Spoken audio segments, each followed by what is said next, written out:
Isa na namang nakagugulat na hakbang ang ginawa ng EU matapos nilang mag-deploy ng mahigit 2,000 sundalo sa Russian border pati mga K9 howitzers tank. Bagay na ikinadismaya ni Putin matapos pumalpak ang kanilang 28-point peace deal na ginanap sa isang hotel sa Miami, hanggang saan aabot ang tensyon sa pagitan ng magkakalabang bansa at higit sa lahat ay ano ang sagot dito ng Moscow. Pero bago ko simulan ay hihingi lang sana ako ng isang like at subscribe, malaking tulong na ito sa aming mga content creator. Salamat po. Sa loob ng 3 taon, sinabi ni Putin sa isang bagay na hindi talaga papasok ang NATO sa totoong gera para sa Ukraine, na masyadong magkakahiwalay ang alliance, mabagal kumilos at sobrang kampante sa kapayapaan. Pero ang nangyari kahapon ay nagpatunay na sobrang mali si Putin. Pinosisyon na ng Finland at Poland ang more than 2,200 na sundalo, K9 howitzers at mga rocket launchers papunta sa loob ng 100 kilometers mula sa Russian border. At ayon sa Finnish news agency, pinapakita nito ang bagong level ng kahandaan at pagkakaisa sa pinakamahabang land border ng alliance laban sa Russia.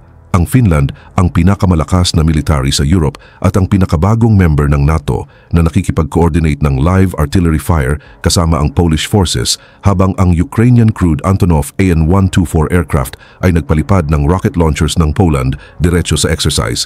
Inilarawan ito ng NATO's Joint Force Command bilang malinaw na senyales ng pagkakaisa, pagtutulungan at kahandaan ng mga allied nations. Sabi ng military analysts, ang exercise na ito ay nagpapahirap sa kahit sinong kalaban na magplano sa kahabaan ng Finnish-Russian border at papunta sa Kola Peninsula. Sa madaling salita, ang buong northern flank ng Russia ay naging problema na hindi pwedeng balewalain ng Moscow. Nangyayari ito habang pumapasok ang Ukraine sa tinatawag ng mga opisyal na First Symmetric Winter. Sa loob ng 3 taon, binomba ng Russia ang mga lungsod ng Ukraine gamit ang drones at missiles habang nagmamadali ang Ukraine para makadepensa.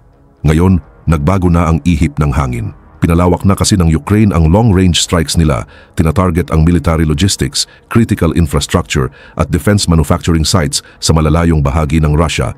Walang tigil ang bilis ng mga pag-atake at bumibigay na ang air defenses ng Russia. Ibinunyag ng dating AD Battalion Commander na si Yevhendiky na ang protection systems ng Russia ay hindi na kaya ang dami ng Ukrainian drone attacks. Samantala, kinumpirma kahapon ni Trump na ang US Special Envoy na si Steve Witkoff ay makikipagkita kay Putin sa Moscow next week para pag-usapan uli ang isang peace plan. Pinipiga si Putin mula sa lahat ng direksyon. NATO sa border niya, Ukrainian drones sa kalangitan niya at American negotiators papunta na sa Moscow. Pero ang exercise sa Finland ay malaking problema para kay Putin pagbalik niya sa Russia. Sa loob ng mahigit 80 taon, nanatiling neutral ang Finland. Hindi dahil pacifists ang mga Finns, kundi dahil naiintindihan nila ang survival. May 1,300 at 40 kilometro na border ang Finland kasama ang Russia, more than 830 miles ng direct exposure sa military ng Moscow.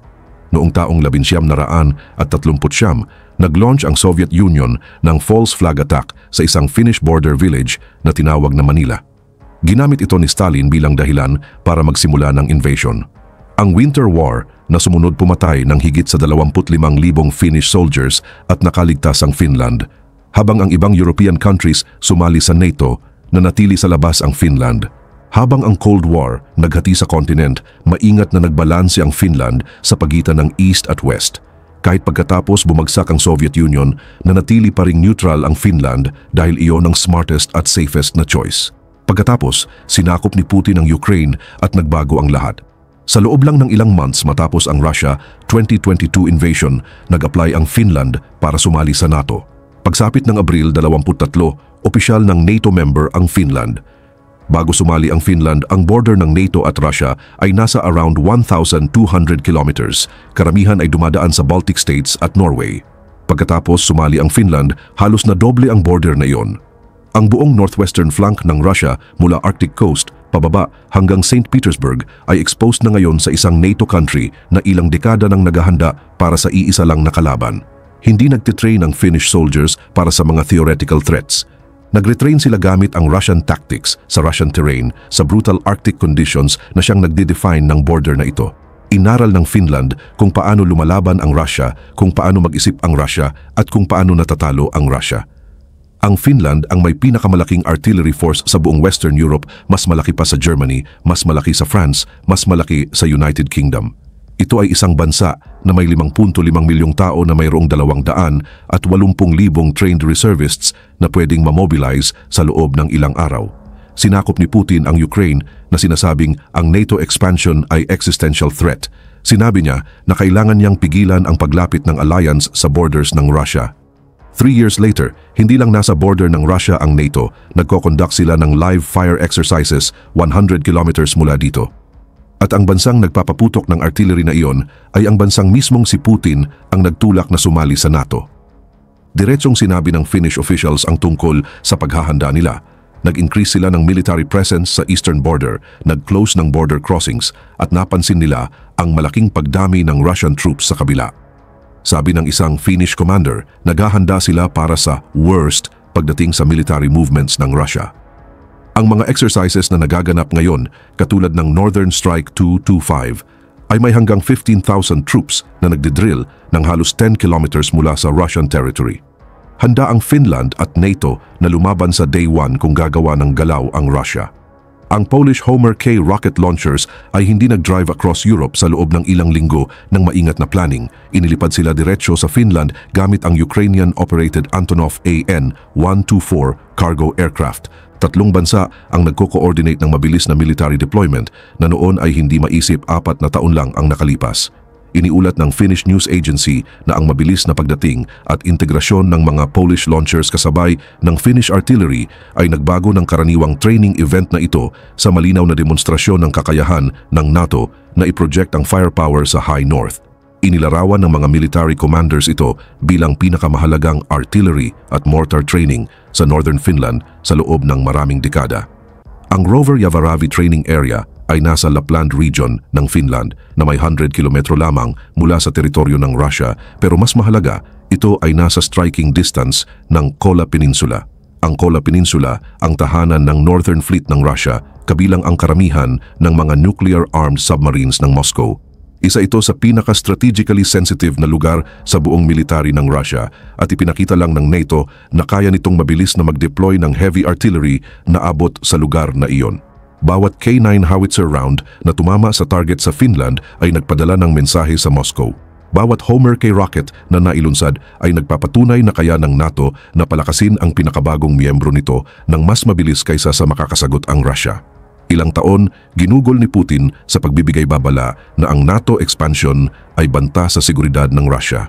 Ngayon, pinatutunayan siya ng NATO na tama siya pero hindi sa paraang inaasahan niya. Pero hindi lang military message ang ipinapadala ng NATO. Tinatamaan ng West si Putin sa pinakasensitibong bahagi niya, ang wallet niya. Sa loob ng 3 taon, gumana si Putin base sa isang critical assumption na unti-unting mawawala ang suporta ng West sa Ukraine, na humina ang sanctions, na babagal ang tulong at na mabibiyak ang alyansa dahil sa economic pressure. Pinanood niya ang Afghanistan, pinanood niya ang Iraq. Laging napapagod ang West at umaalis. Tumutok si Putin sa ideya na kaya niyang outlast ang determinasyon ng West. Ngayong linggo, nagsimulang bumagsak ang sugal na iyon. Inanunsyo ni British Prime Minister Keir Starmer na sasali ang UK sa EU plan na gamitin ang frozen Russian assets para punduhan ang depensa ng Ukraine. Ang UK lang ay nag-freeze na ng higit kumulang 25 bilyon sa Russian assets mula nang magsimula ang digmaan. Sa buong EU, humigit kumulang 140 bilyon sa Russian Central Bank assets ang naka-immobilize. Hindi plano na seize ang mga assets na ito ng buo. Ito ay posibleng mas nakapipinsala sa Kremlin. Gagamitin ng West ang halaga ng mga frozen billions para suportahan ang depensa ng Ukraine indefinitely. Pinananatili ang assets sa lugar habang ginagamit ang financial power nito laban sa Moscow. Direkta si Starmer sa paliwanag kung ano ang ibig sabihin nito. Ipinapakita nito kay Putin na mas mabuting makipag-negotiate kaysa subukang outlast sila. Binigyang diin niya ang urgency, sinasabi, dapat tayong magsama para tapusin ang gawain tungkol sa sovereign assets ng Russia at ilabas ang billions para suportahan ang depensa ng Ukraine. Naglabas ang UK, France at Germany ng joint statement na nagsasabing united sila sa kanilang hangarin na gamitin ang kabuuang halaga ng nakuha nilang Russian sovereign assets para wakasan ang labanan. Frozen ang pera ni Putin, ginagamit para sa mga bala ng Ukraine, sariling reserves niya ang pinupunduhan ang mga armas na nagtutulak sa puwersa ng Russia paatras. Ang strategy ng Kremlin na hintayin lang ang West ay gumagana lang kung mapapagod talaga ang West. Sa halip, nakahanap ang Europe ng paraan para punduhan ang digmaan gamit ang sariling pera ng Russia. Inanunsyo ni Trump na makikipagkita si US Special Envoy Steve Witko kay Putin sa Moscow sa mga susunod na araw. Ang US peace plan ay nabawasan na mula sa 28 puntos hanggang 22. Ayon kay Trump, ilan sa mga points na iyon ay napagkasunduan na. Sinabi ni Trump, magaling ang performance ng Ukraine at nasisiyahan sa mga resulta pero mas komplikado ang negotiations kaysa isang meeting lang sa Moscow. Sa Abu Dhabi may isa pang set ng talks na nangyayari. Nakipagkita si US Secretary of the Army Daniel Driscoll sa isang Russian delegation habang ang Ukrainian Defense Intelligence Chief na si Kirilo Budanov ay nagsagawa ng parallel negotiations. Ayon sa sources, ang mga intelligence chiefs ng Ukraine at Russia ay originally dapat magkita sa Abu Dhabi para sa ibang bagay. Dumarami ang diplomatic pressure pero nagbigay ng babala ang Republican Senator na si Lindsey Graham tungkol sa dapat na nilalaman ng anumang deal. Sinabi ni Graham na ang pagsuko ng Ukraine kay Putin ay mananakit sa ating lahat at iginiit na walang kapayapaan hanggat naniniwala si Putin na siya ang nasa driver's seat. Dagdag pa ni Graham, maraming cards ang Amerika at ng ibang bansa na hindi pa nagagamit laban sa Russia. Sana ay makahanap tayo ng honorable at just peace sa lalong madaling panahon. Kung patuloy na tatanggihan ni Putin ang ceasefires at igigiit ang capitulation ng Ukraine, nagbabala si Graham na oras na para simulan ng US na gamitin ang mga cards nito sa ibang paraan. At habang nag-uusap ang mga diplomats, hindi naghihintay ang Ukraine. Pinapalalim nito ang laban sa loob mismo ng Russia kaysa dati. Sa loob ng 3 taon, pinahirapan ng Russia ang mga lungsod ng Ukraine gamit ang drones at missiles. Gabi-gabi, nag-scramble ang Ukrainian air defenses para protektahan ang power plants, apartment buildings at critical infrastructure. Laging defensive ang Ukraine, laging nagre-react sa atake ng Russia. Ngayon, nagbago ang dynamics. Pumasok ang Ukraine sa tinatawag ng officials na First Symmetric Winter. Isang panahon kung saan hindi lang dumidepensa ang Ukraine laban sa strikes ng Russia, kundi naglunsad din ng matinding atake. Noong Hunyo 2025, isang massive Ukrainian drone strike ang tumama sa maraming Russian military air bases sa loob ng Siberia. Nawasak o na-damage ang higit sa 40 warplanes, kabilang ang 275 at 222 strategic bombers. Hindi ito frontline targets. Ito ay mga air bases na libong kilometers ang layo mula sa Ukraine, mga pasilidad na inakala ng Russia na ligtas. Pinalakas ng Ukraine ang domestic drone production at pinalawak ang targeting sa buong 2025. Tinatamaan ang military logistics, critical infrastructure at defense manufacturing sites sa Russia. Umaabot na ang strikes sa pasilidad hanggang 2,000 kilometro mula sa border ng Ukraine. Mahigit sa 160 successful strikes ang tumama sa Russian oil facilities simula early 2025 lamang. Ibinunyag ng dating Adar Battalion Commander na si Yev Handiki na pisikal ng pagod ang protection systems ng Russia at hindi na makasabay sa dami at bilis ng Ukrainian drone attacks. Binuo ng Russia ang air defense network para pigilan ang missiles at aircraft. Hindi sumali ang Finland sa NATO dahil pinilit siya ng Amerika. Sumali ang Finland dahil ginawa ni Putin na imposibleng manatiling neutral. Hindi sinais ang frozen assets para parusahan ng Russia. Ginagamit ang mga ito dahil ginawa ni Putin na isang bagay ng European survival ang pagsuporta sa Ukraine. Hindi nangyayari ang peace talks dahil pagod ang West. Nangyayari ito dahil nauubos na ang options ni Putin. Sa loob ng 3 taon, sinabi ni Putin sa mga Ruso na malapit na ang victory, pero nasa border niya ang NATO. Ang pera niya ang nagpapalakas sa kalaban niya, nabibigo ang air defenses niya, at papunta ang mga American diplomats sa Moscow para pag-usapan ang terms na hindi sasaklaw sa lahat ng gusto niya. Ang oras ang dapat pinakamalakas na sandata ni Putin.